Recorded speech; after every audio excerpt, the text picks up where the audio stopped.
Hello, everyone. On behalf of the MIT Club of Northern California, it's my pleasure to welcome you to a talk by our featured speaker tonight, Dr. Aubrey de Grey. Dr. de Grey has a very long and prolific track record of evangelizing some very provocative ideas regarding regenerative medicine and its ability to impact aging. Just a few words about Dr. de Grey. He's a biogerontologist, a graduate from Cambridge, the University of Cambridge in the UK, with several degrees, trained previously in IT, and has a long, over a half a decade of dialogue with the MIT community. So several years ago, we had the opportunity to host a very interesting debate or dialogue in the Technology Review magazine, which is MIT's flagship publication, that introduced Dr. de Grey to many of our alumni and current faculty, students, and community. So it's been several years, and we now have this phenomenal opportunity to hear Dr. de Grey talk about his current thoughts and approaches to this very relevant concept of how we can systematically break down the process of aging and address it in an engineering-oriented framework. So with no further ado, I'm very pleased to introduce Dr. Aubrey de Grey.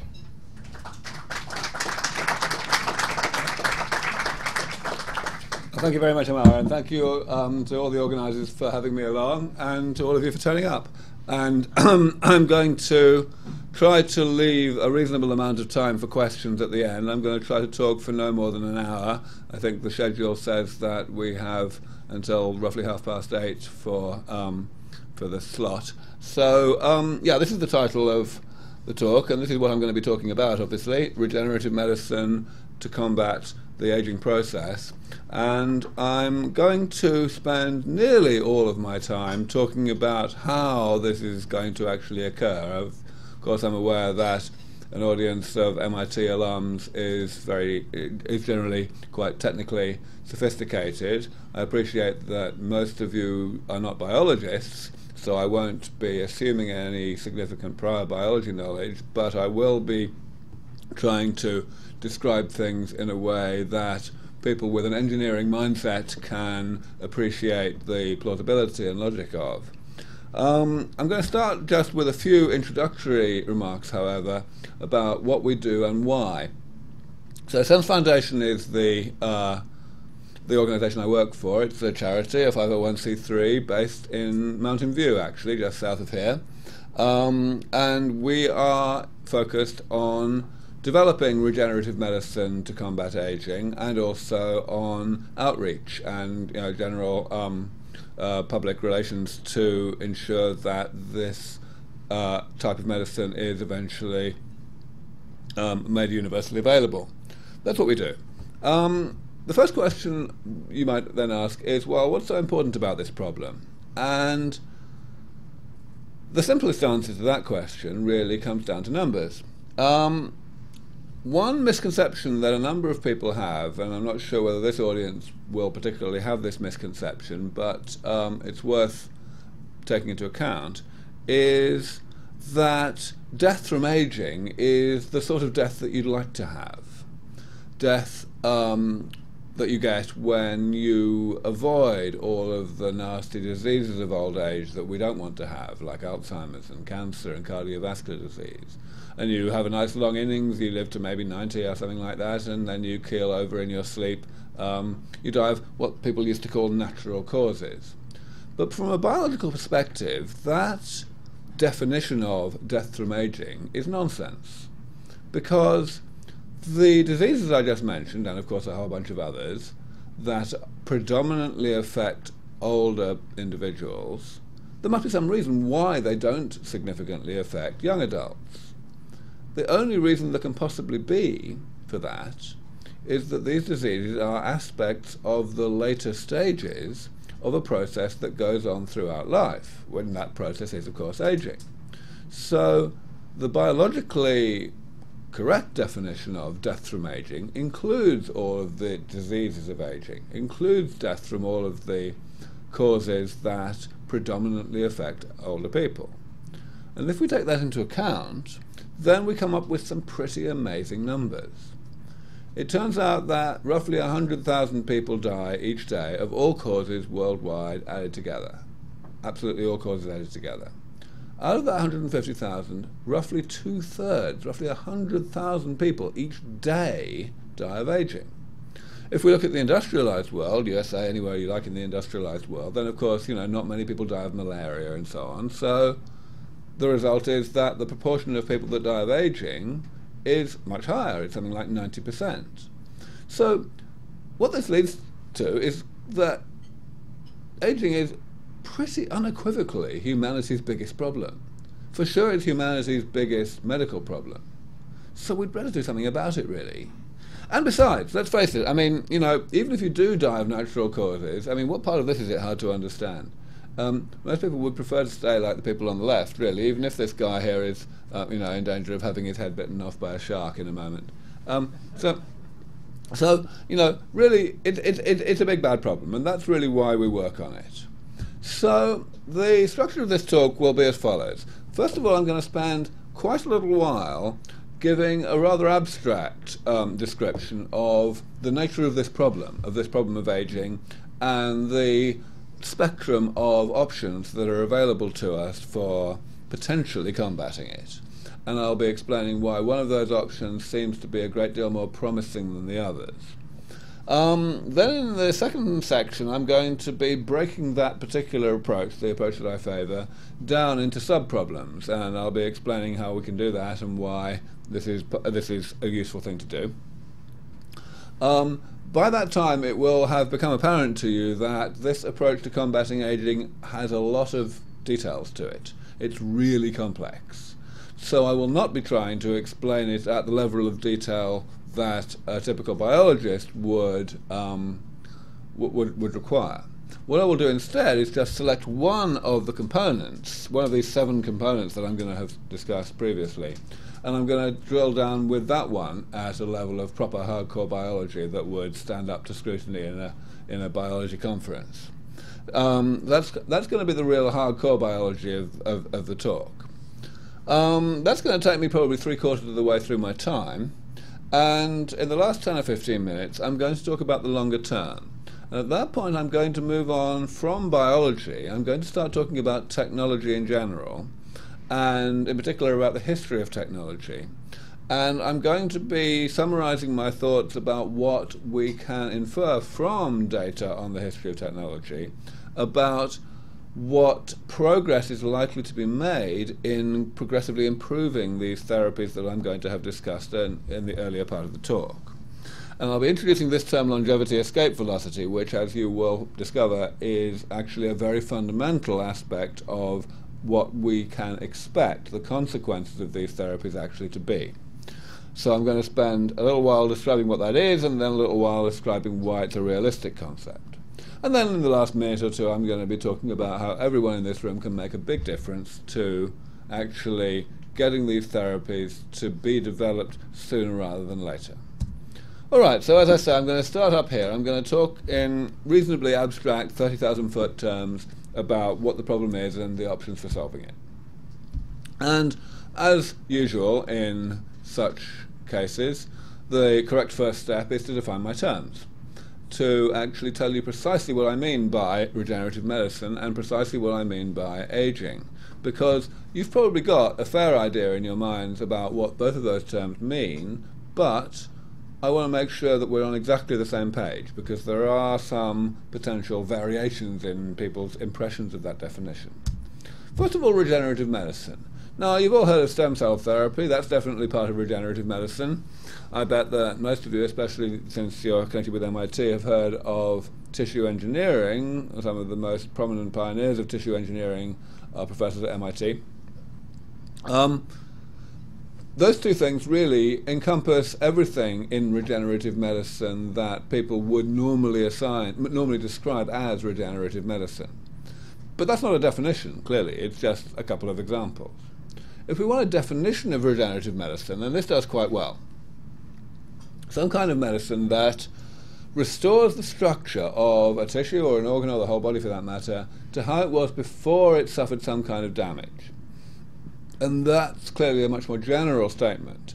I want to highlight two particular ways in which it is a more general statement than you might have come up with colloquially. One thing is the type of damage. Most people think about regenerative medicine as being typically applied to acute injury, like spinal cord trauma or something like that. And that's obviously a very important application, but it's not the only potential application. In theory, we could apply regenerative medicine to the chronic, accumulating, steady, lifelong damage that we see in aging. So that's an important thing. The second thing is about the structure. Now, tissue engineering consists of creating an entire organ in the laboratory and then sticking it into the patient using surgery. Stem cell therapy is at a more microscopic level. It consists of preparing cells of an appropriate nature in the laboratory and then injecting them, typically into the bloodstream or maybe applied in other ways. So it's not replacing whole organs, though it usually is repairing organs. Now, if we think what that means in terms of a spectrum of options, we can see that that spectrum can be extended, and that we might have what we might call molecular regenerative medicine, in which you're not actually replacing cells either, you're repairing cells, you're doing something to restore the structure of the inside of a cell to how it was before the damage had happened.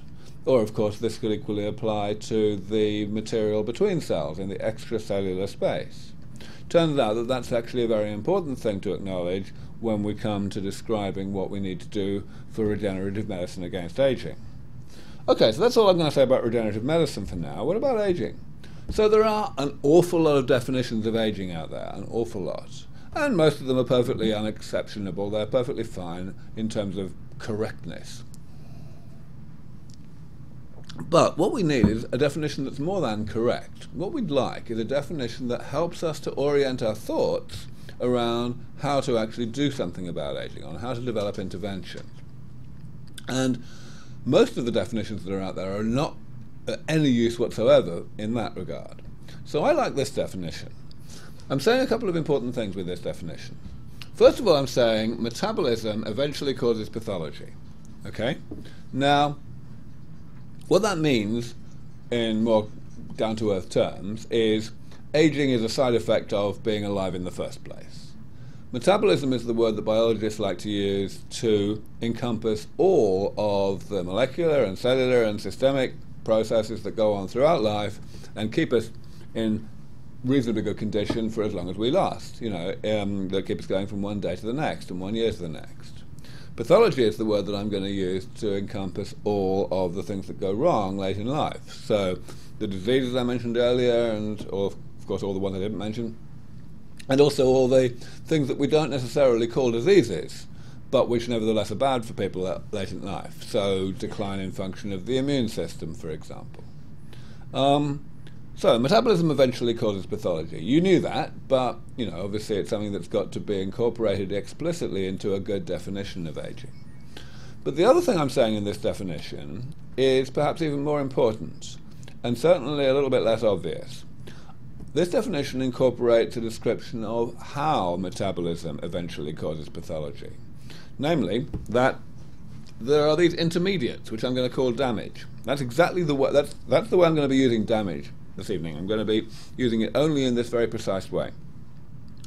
Damage is the set of molecular and cellular changes to the composition of the body that are caused as side effects of metabolism, but are caused throughout life, starting even before we're born, and that accumulate and eventually get in the way of metabolism and cause pathology to emerge and progress.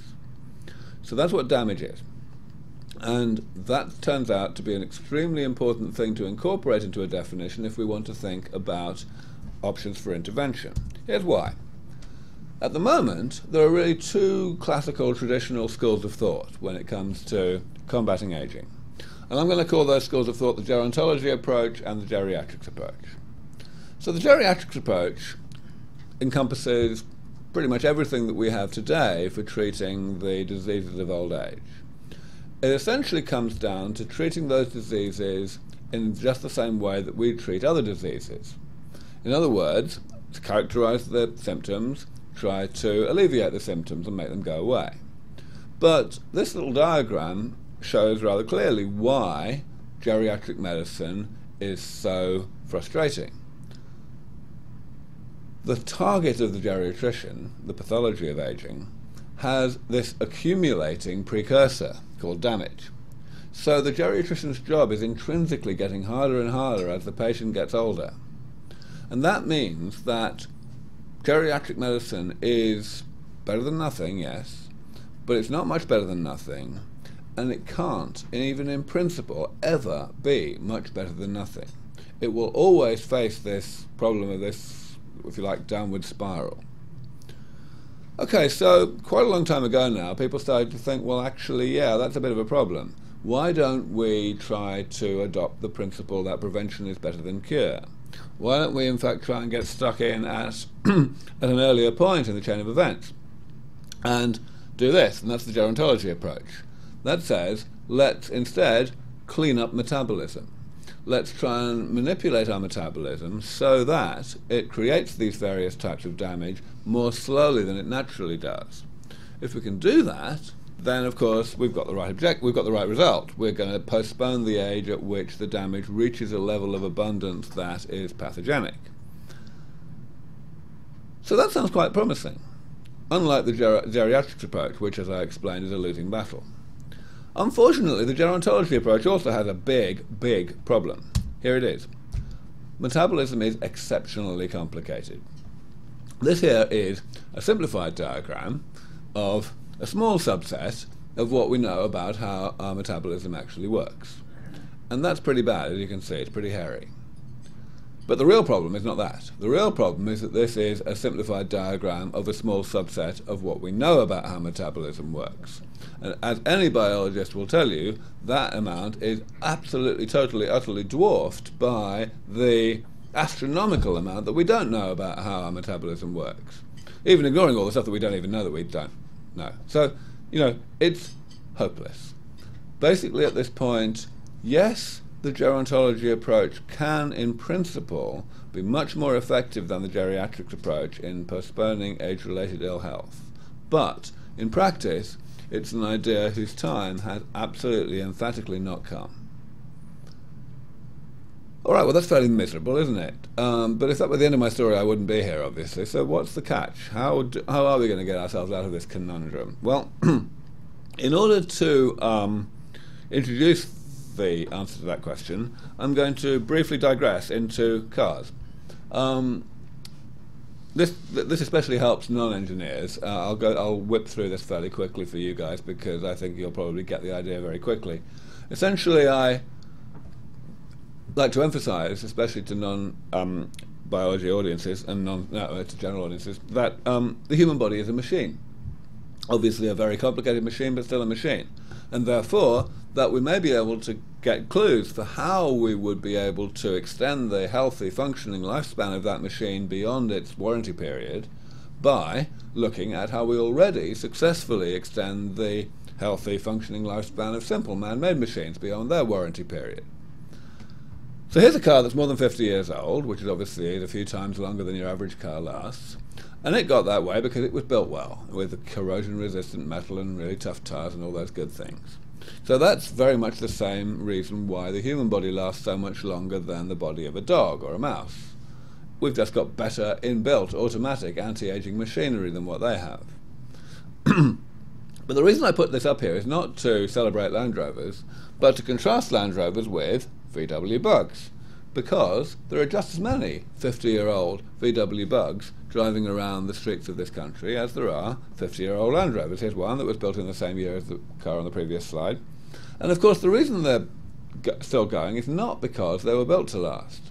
It's because they've got style and their owners have fallen in love with them, and they have therefore been given unusually comprehensive maintenance. So this basically tells us that for simple machines, and therefore maybe for complex machines like the human body, maintenance really works. So let's now go back to the human body. What that means in terms of our diagram is that there's a third approach that we could take, which I believe avoids the problems of the other two approaches, and therefore is a great deal more likely to deliver significant results quite soon.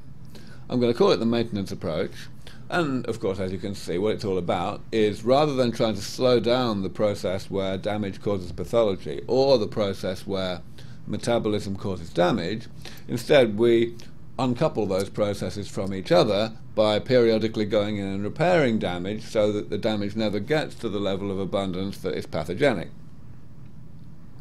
Alright, so that's the idea in principle. Now, why should we be optimistic about this approach?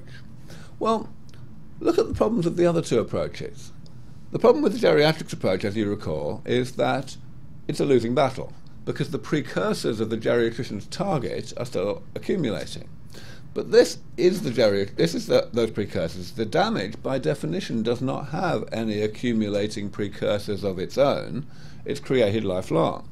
So the maintenance approach doesn't have that problem. Perhaps even more significantly, the maintenance approach doesn't have the problem that the gerontology approach has, because here we're not proposing to slow down the rate at which damage is created. We're proposing only to get rid of the damage after it's been created. So in a very real sense, we are thereby sidestepping all of our ignorance about metabolism. In order to make the maintenance approach work, all we have to do is characterize the damage itself and figure out ways to repair it. We don't have to know all that much about how the damage was created in the first place. So this is essentially why I'm so optimistic about this approach. Alright, so it's time to talk about some biology. And in order to introduce it, I'm going to tell you a second reason why I'm so keen on the maintenance approach. It's not just this business I've said here, that it targets the weak link between being alive and being dead. It's also that the damage, this target of the maintenance approach, is a lot simpler than either its causes or its consequences. What do I mean by that? This is what I mean. I claim, here's my first outrageous claim of the evening, I claim that all of the phenomena that qualify as damage, by the definition I'm using tonight, these intermediates between metabolism and pathology, all of them can be classified into one or another of these 7 major categories.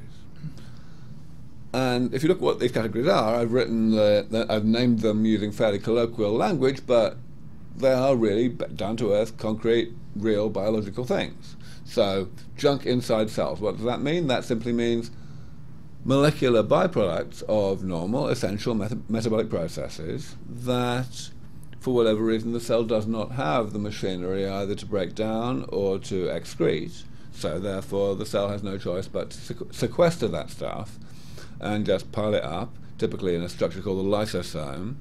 And once that has gone too far, it gets in the way of the overall operation of the cell, very much in the same way that your house doesn't work so well if you don't take the garbage out for a month. So that's one of the major types of damage in aging. Of course, the same thing can happen outside cells. If we ask what are the actual pathological consequences of these types of damage, it's easy to identify examples. Junk inside cells is the reason why we get cardiovascular disease, which I'm going to talk about later, and also why we get macular degeneration, the main cause of blindness in the elderly. Junk outside cells is something that we see a lot of in Alzheimer's disease, something called amyloid in the brain. If we go down to the next one, too few cells, what that means is simply cells dying and not being automatically replaced by the division of other cells. And that is a problem in Parkinson's disease, just as one example. So we can go down this list and point to particular aspects of the ill health of old age that are driven by the accumulation of these various types of damage. But I'm making this outrageous claim, right? I'm saying that this is an exhaustive classification, that there are no 8th and 9th categories to be mentioned. I've got a couple of reasons for believing that. One of them is, well, what are we made of? We're made of, cells and stuff between cells. What are cells made of? You can break down the composition of the body as far as you like. And then you can just use the principle that, by definition, damage can only accumulate in long-lived structures. Because clearly if a structure is damaged and then destroyed, then the damage is gone. Okay, so you just basically get this list if you do that, if you just look at what the body is, what the long-lived structures are. There's another reason, which is more circumstantial, but nevertheless I think quite compelling, which is it's been the same list for nearly 30 years. All of these phenomena have been analysed and researched and discussed by gerontologists since at least the early 1980s, and in many cases a lot longer ago than that. So you really would think, given the progress that biology has made in that period, that there would be 8th and 9th categories by now if they were waiting out there to be discovered. So I'm pretty confident that this really is a complete classification. That's good news. But of course it's only fairly good news, because it's all very well being able to describe a problem, you've got to be able to solve it as well. So the really good news is here. The left-hand column of this table is more or less the same list that you saw on the previous slide, in a different order and with slightly different words, but basically the same stuff. And on the right-hand side we have the ways that we're going to go about fixing these things. So if we start with cell loss, which I mentioned is essentially what causes Parkinson's disease, then essentially what we've got to do is stem cell therapy. We've got to put cells back into the body to replace the ones that the body is not replacing on its own. And stem cell therapy for Parkinson's disease is going rather well. It's already in clinical trials. Now it's early stage clinical trials, and it doesn't work every time yet by any means, so there's a long way to go, but we're definitely moving rapidly in the right direction. So that's pretty good news. With regard to the garbage outside cells, so I mentioned amyloid in the brain, in Alzheimer's disease. Turns out that you can vaccinate against this stuff. You can get it inside cells by stimulating the immune system. And an approach to doing that is actually already in phase 3 clinical trials for Alzheimer's disease. I don't expect that it will provide a full cure for Alzheimer's by any means, but I do suspect that it will constitute one element of an eventual panel of interventions, one essential element of an eventual panel of interventions against Alzheimer's. So that's quite important too. And I could carry on down this list, but I'll run out of time if I do. But you get the idea. The ones towards the bottom are particularly difficult and at a particularly early stage at this point, and those are the ones that Sense Foundation focuses on. We define our role as picking up the hardest things, the things that other people are neglecting, because we recognize that this whole approach to combating aging will basically crash and burn unless we make significant progress on all 7 areas. That's the really key thing. So I warned you that I was going to talk some really hardcore biology for a short while, and here it comes. As I mentioned, I haven't got just limitations of time stop me from being able to do justice to the whole plan, but I certainly can give you a fair idea about one component of it, which is this one here, garbage inside cells. I mentioned that that is responsible for atherosclerosis, cardiovascular disease, and also for macular degeneration. Those are just 2 big examples. So what are we doing? Well, here's the problem. Here's an example of the problem, specifically with regard to atherosclerosis. So a foam cell, this whole thing is a foam cell, right? That is a cell that used to be a perfectly self-respecting white blood cell that had infiltrated the artery wall for the purpose of processing detritus that had become stuck there, that had been circulating in the bloodstream. And macrophages are very good at doing that, but not perfect, because there are certain contaminants in that detritus which poison the macrophage and which eventually put it into a state like this, where it can't significantly process even the normal stuff that it used to be able to process really well, predominantly native cholesterol. This here, the lysosome of the macrophage, of the now foam cell, is the nexus of the problem. It's normally involved in transporting cleaned up, hoovered up material out of the cell again in a controlled way so that it gets taken to the liver and excreted, and that stops working in these cells. So what do we do about it? Well, about 12 years ago now, I realized that we might be able to use some technology that is taken from environmental decontamination, nothing biomedical at all. And specifically, the idea I wanted to hijack was the idea of bioremediation, which was originally called the microbial infallibility hypothesis. Isn't that a wonderful name? The idea was simply that there are probably microbes out there that can digest recalcitrant organic substances, substances that are organic molecules but for whatever reason are difficult to break down, so that most bacteria can't break them down. If you're a slow-growing bacterium and you can only eat the same types of foodstuff that faster-growing bacteria can eat, then you're going to be outcompeted and you're going to be gone quite soon. But if you can eat something that none of the faster-growing bacteria can eat, and that something happens to be present in the environment, then you're made. You have your ecological niche. All right, so the guy who invented this, a guy named Ed Gale, said, well, I bet if we just look in polluted environments that have been polluted with organic molecules that are energy rich, that you can live off if you can eat them, then we'll find bacteria that can. And all we'll need to do to get rid of the pollutants is to get those bacteria into the laboratory, expand them up in large numbers, and throw them back in large numbers, and the pollutant will go away. The only reason the pollutant's still there at all is because there are not enough of those bacteria in the environment. And it turns out that this really works. Bioremediation is by no means just an academic pursuit. It is absolutely a thriving commercial discipline. It works on all manner of things: plastics, dioxins, rubber. It's amazing. TNT is a fine example. So what's the biomedical use of this? Well, the idea I had was that we might be able to look in environments that are enriched in human remains, like this. And we might find the bacteria that can break down these substances that are giving us these nasty diseases. Because let's face it, in a graveyard, you've got the accumulation of human remains, but the things that accumulate are the things that you can't live off if you're a bacterium. There's not much point in metabolizing bone or teeth because there's nothing in it. So that does not apply to the toxins that poison macrophages and such like. All right, so the idea then was not to identify these bacteria and then inject them into the bloodstream. That might be, counterproductive, really.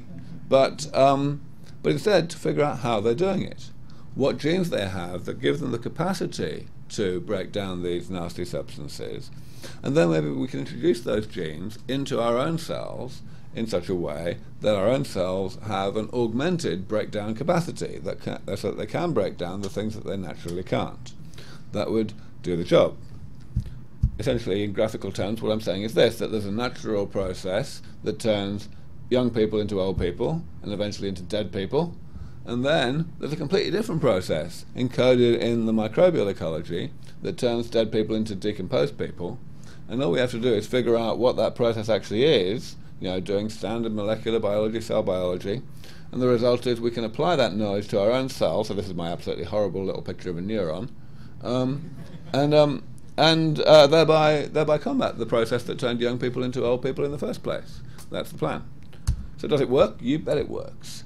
This is step one, finding the bacteria. What we do is something called enrichment cultures. So we have our substance of interest, our target molecule, and we have a whole bunch of bacteria isolated from all over the world. We did a big core several years ago when we got into this, and we got people sending us soil samples, from the Amazon jungle and from hydrothermal vents and stuff. It was wonderful. But anyway, so the result is we can find these things. Here's a representative experiment from the work that was published. Actually, this is the first publication that was funded by Sense Foundation back 3 years ago now. So we've got 7 strains of bacteria here, and they're being given this particular stuff, 7-ketocholesterol, which turns out to be public enemy number 1 in atherosclerosis in terms of toxicity and abundance. And 5 of those strains can't do anything at all, so they just sit there, and so does the 7-ketocholesterol. The idea here is you simply don't give these bacteria anything else to grow on, so they are strongly incentivized to eat the stuff that we want them to eat. And it doesn't work here for these 5. But for these 2, they have a whale of a time. After only 10 days, the material is completely gone. So that's pretty good news. We can find these bacteria. Next step, as I mentioned, we've got to find the genes and enzymes that the bacteria are using to achieve this goal. And this is one of the ways we do it. It's called mass spectrometry. Essentially what we do here is we identify the breakdown products, the molecules that the cell creates in the process of destroying the molecule we give it. And from that we can figure out what enzymatic reaction has occurred, and thereby have, using bioinformatics approaches, candidate genes from the genomes of these bacteria that will perhaps be the genes in question. Another way, which has also worked quite well for us, is a bit more direct. We just do comparative expression analysis. In other words, we take a bunch of bacteria and we then give them 7-ketocholesterol, for example, and we ask which genes go up in terms of how rapidly they're turned into proteins.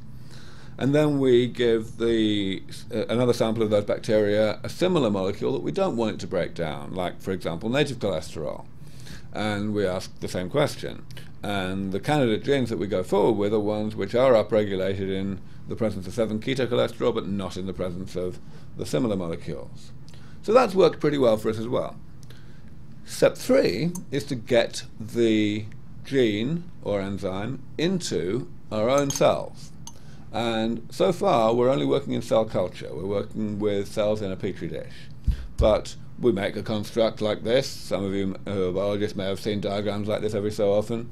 Essentially, bits of DNA stitched together that do various components of the thing we want the whole gene to do. And the result is basically it works. This, on the left-hand side, this red stain, shows the lysosomes of cells, the parts of the cell where the problem in atherosclerosis begins. The middle picture shows the localization of the gene, the engineered gene that we inserted into these cells, of the protein encoded by that gene. And the one on the right is simply an overlay of the two other ones, showing that the two are actually co-localized, which is what we needed to show. Having shown co-localization, we then need to show function. And this is our very first preliminary data on that, essentially showing that the whole thing does seem to work. So there are, as you can see, a bunch of groups of histograms there, and that's varying with concentration of this toxin, 7-ketocholesterol.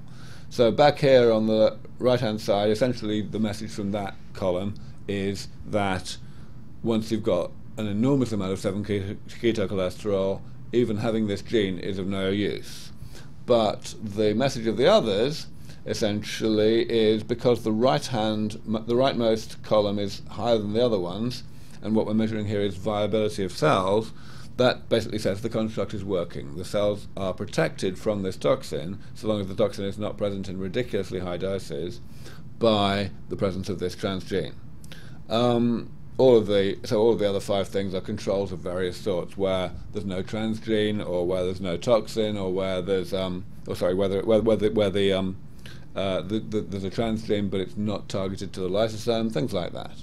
So this all is pretty good news, but it's very preliminary, and of course even that is by no means the full story. What I've just whipped through for you in the past few minutes is essentially items 1 through 4 here. We're very good at item 1, finding relevant bacteria. We're very good at item 2, finding how they do what they do. We're getting better at items 3 and 4, targeting and demonstrating function. But we've got to get pretty damn good at that, a lot better than we are so far, before we can move on to steps 5 and 6, which are using live mice, using actual live living animals, and getting it and showing function there. And of course, even after that, we've got to move to clinical trials. So this is a big, old, long, big-ass project, no question. It's very ambitious, but that's fine. And the reason it's fine is because at the moment, today, the therapies that we have for cardiovascular disease and indeed for macular degeneration are pathetically ineffective. They can hardly do anything, whether it's preventative stuff like statins or surgery like stents. It's better than it used to be, but it's still hopeless. So we've got to work on things that can really solve the problem at root, that can really eliminate the cause of these very debilitating diseases. All right, that was the hardcore biology segment.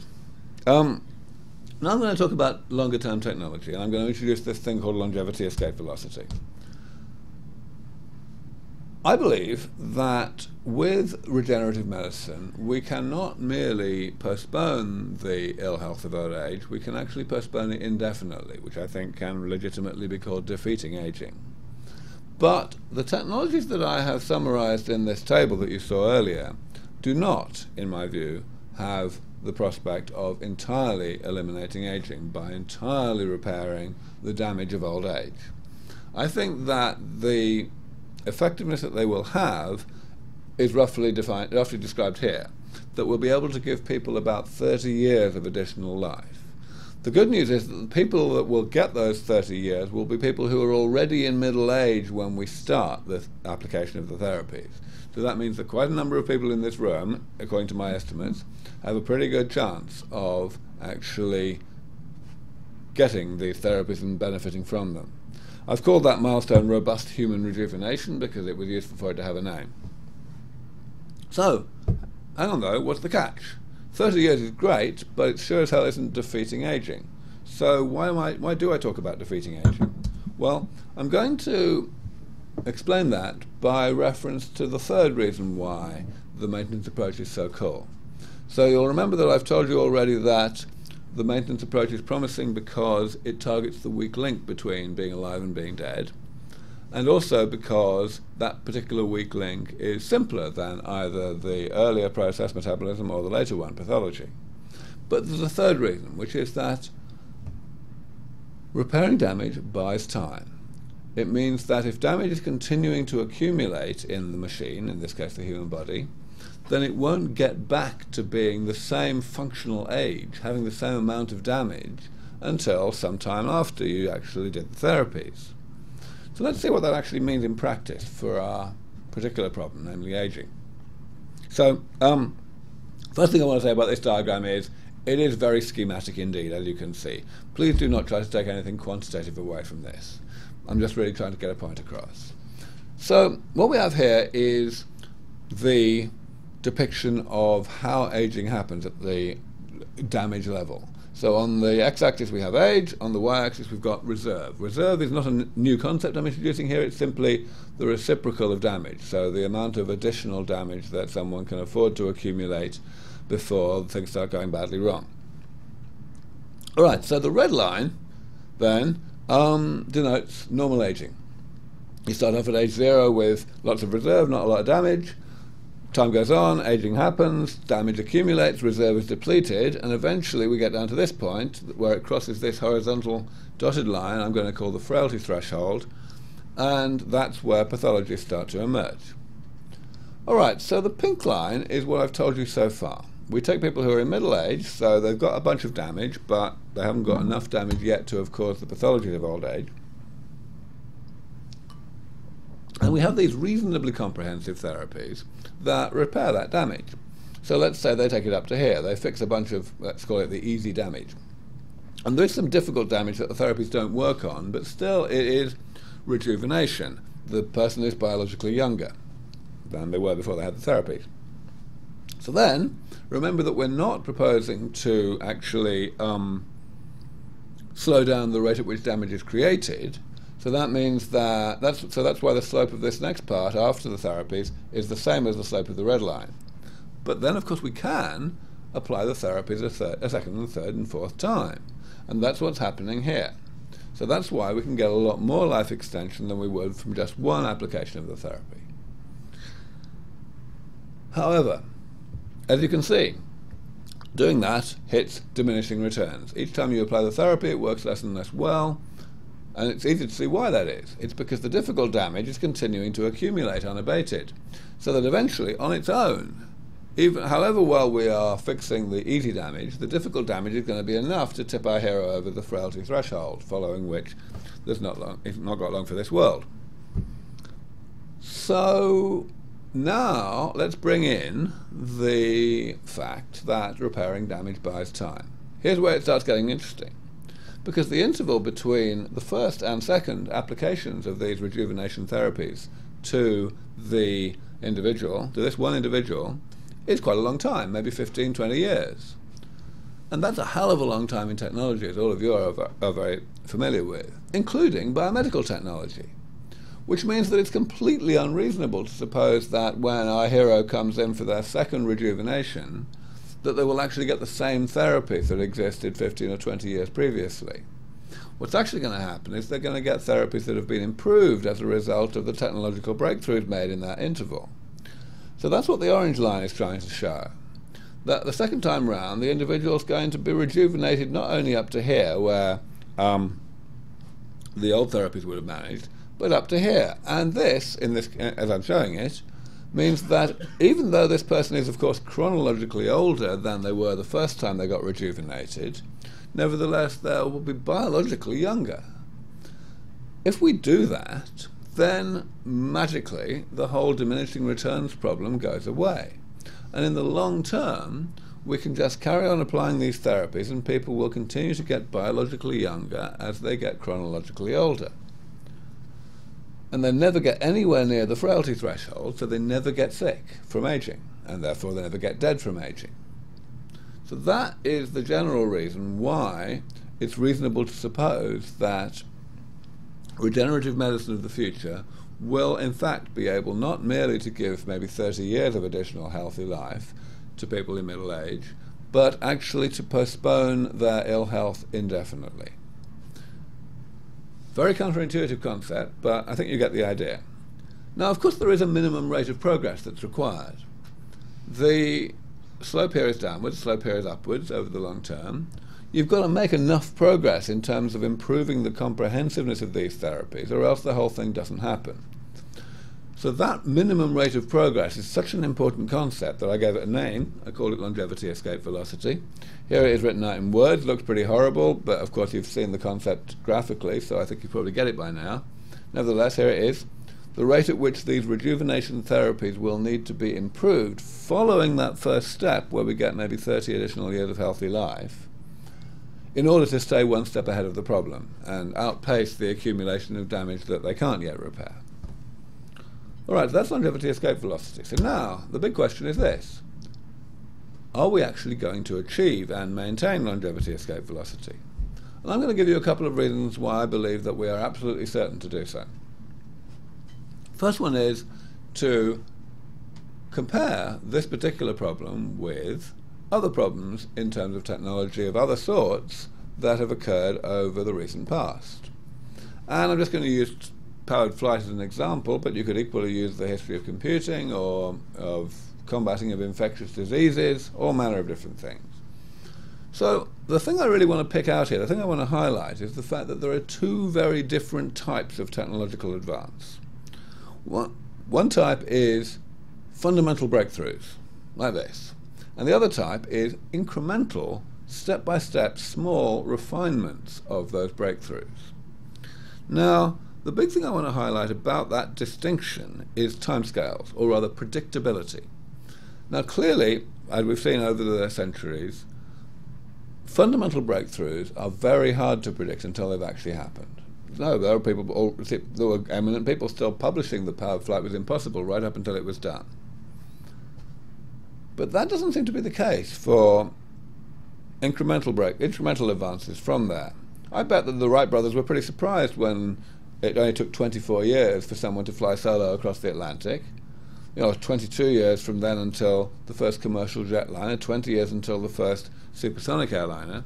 Now, some of you may be thinking, where's my flying car then? But of course we know that the reason for that is simply that we couldn't be bothered, that we are fundamentally satisfied with the technical prowess of our commercial air flight options. So, this is an interesting scenario. But I accept, of course, that it is somewhat circumstantial, so we mustn't read too much into it. So let's try and look for a more direct way of evaluating whether we will reach longevity escape velocity. What I did was a computer simulation a few years ago.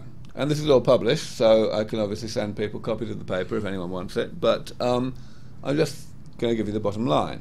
What we did was we encoded the definition of aging, the mechanism of aging, in this way in the program, so that we could then modify the parameters of the program in a manner that would simulate the introduction of these therapies and their progressive improvement. And this is what we got.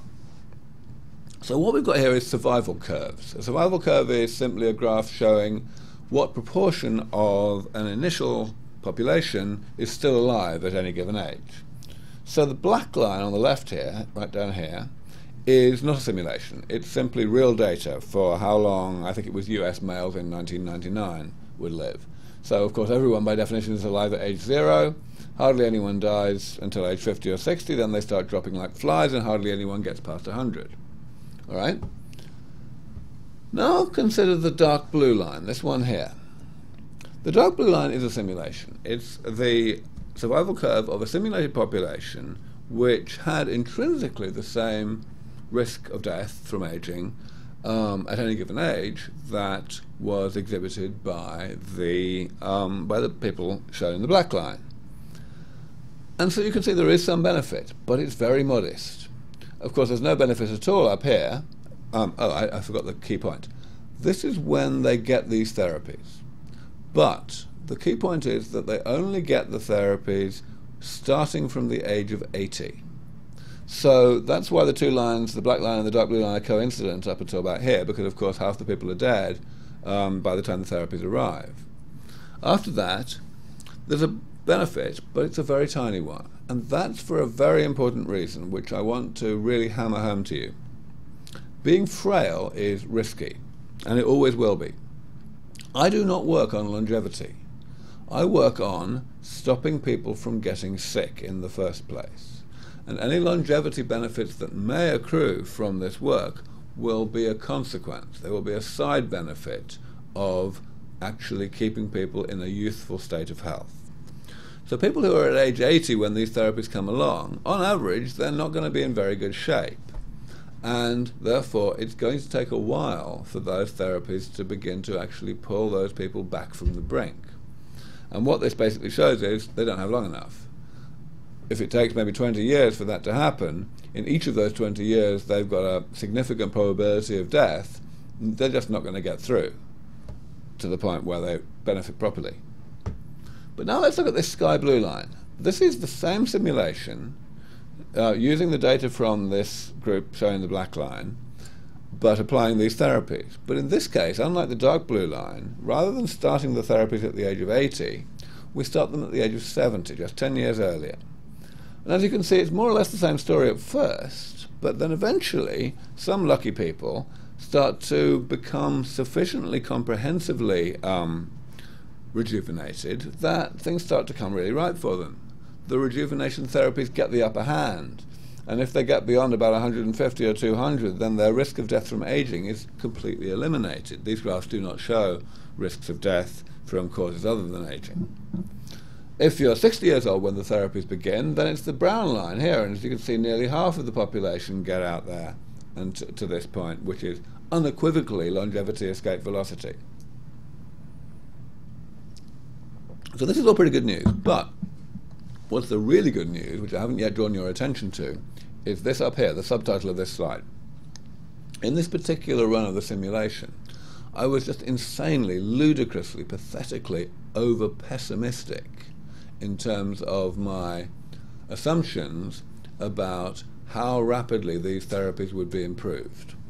So when I say therapies double in efficacy, what I mean is simply the proportion of damage that can't yet be fixed goes down by a factor of 2. It's halved. So that's, I mean, think how pessimistic that is, right? 42 years, that's the distance between Lindbergh and Concord. So it's completely insane to suppose that we would only be doubling the efficacy of these therapies in that sort of time. But yet, even then, we get longevity escape velocity, unequivocally. So I really want to, hammer this home. It's a very counterintuitive concept that we would go from this very slow, gradual increase in life expectancy that we're seeing today and that we're going to see in the next few decades, and then bang, suddenly, very, very suddenly, we go to a point where people can expect indefinite lifespans. That's very counterintuitive. But if you think about what I've said, you'll see that it's inescapable. It's just going to happen. we don't know how long it's going to be before we get these first therapies. I think we've got a 50-50 chance of getting that first generation of therapies that give maybe 30 years of extra life within perhaps 25 years from now. But I know damn well that just like the Wright brothers, just like the original fundamental breakthrough to powered flight, that's an extremely speculative prediction. I think there's at least a 10% chance that we won't get to that first generation of therapies, robust human rejuvenation, for 100 years. I mean, I'm not bothered about that, because it seems to me that a 50% chance is quite enough to be worth fighting for. But still, it's very speculative. But what I hope I've been able to convince you of in the last 5 or 10 minutes is that once we do achieve that, the hard part will be over. That we will maintain longevity, escape velocity thereafter very, very easily by an extremely modest rate of improvement of the comprehensiveness of those therapies. So I've already emphasized to you that I don't work on longevity, but people still ask me about longevity all the time, and I like to give straight answers to straight questions. So what does this actually mean? About 14 years ago, a lady in the south of France, in Arles, died at the age of 122. She was the world record holder in terms of lifespan, and she still is. Nobody really knows why, though she did have a very good sense of humour. At one point on her 120th birthday, when for the millionth time somebody asked her, "What's your secret?" she said, "My secret is I gave up smoking when I was 117. It wasn't even true. She gave up, but then she took it up again after 6 months. It's wonderful. But anyway, so we won't get anyone aged 150 until we get robust human rejuvenation, until we get this first generation of therapies. Is that an earthquake again?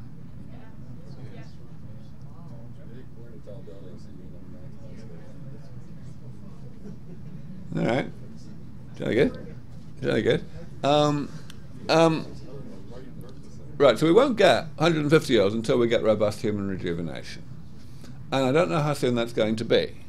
But I do know that once we've got there, it will be very easy to take people who are only slightly younger, who will of course be getting to 150 years old in large numbers, out indefinitely, because they will simply maintain longevity escape velocity. So the number 1,000 here is not just grabbed out of the air, it is the sort of lifespan that we would expect most people to attain if aging did not exist. We can calculate that simply by asking, okay, what is the likelihood of people dying in the Western world today as young adults in any given year? You know, if you reach your 26th birthday, what is your chance of not reaching your 27th birthday? Of course, it's low. It's around 1 in 1,000 or less. So that's going to give you numbers in 4 digits for the average lifespan, if that number does not change, depending on how long ago you were born. So I'm going to close by just talking briefly about how you can help. I hope I've been able to convince you not only that this is really rather an important problem, but that it's a problem that we are within striking distance of solving, really solving, and therefore that it is worthy of our time. And so if you agree with me on that, then I want to mention a few things you can do. First of all, as I mentioned earlier, I did skip over an enormous amount of detail in relation to what we actually propose to do over the next few decades to develop these therapies. The book I wrote a few years ago does not skip over any details whatsoever. It's extremely thorough. It is, however, written for a non-specialist audience. It doesn't make any assumptions about prior biology knowledge, no jargon and so on. So everyone in this room should be able to get your way through it, though some of you might, well, most of you in fact, I expect will have to go rather slowly. It's really very well worth reading, although I say it myself. I think that it will give a very good idea of what this is all about and why it's plausible. Of course, we are also online, and you can always email us whenever you want to. Finally, I want to emphasize again that we are a charity. Obviously, you know, we can always do with donations of any size. But the big thing I want to emphasize is that it's not all about money. We ultimately need people's time. If you are a biologist, then we need you to be working in relevant areas of biology so that stuff actually gets to happen sooner. If you're a conference organizer, you know, or you organize a lecture series like this, then get me along to give a lecture and get the word out. If you're a journalist, go interview me and get the word out that way. You know, there's a lot of ways that people can do that sort of thing. But there's one thing that absolutely everybody can do, and that's advocacy. Ultimately, the main reason why this is all not happening at the moment as fast as it could is that there is a great deal of public ambivalence about it. Ambivalence which is not logical, not rational. It's founded in the millennia and millennia of frustration about aging and desire for aging to be eliminated and failure to actually achieve that, which has led society, humanity, essentially to, by default, make its peace with aging. Now, people who went to a place like MIT are people who are the best at not making their peace with their inability to do something, right? So if you accept that this is really a bad problem and a problem that is potentially solvable, then it's people like you that are going to lead the way in changing public opinion on this. By telling your friends, talking to your colleagues, talking to your family, talking in general, to get people to understand that this really is not just science fiction anymore. This is science foreseeable. The sooner we get a lot of people thinking that way, the sooner these therapies will be developed and the more lives will be saved. So I'll stop there and I'll be happy to spend a while answering questions. Thank you.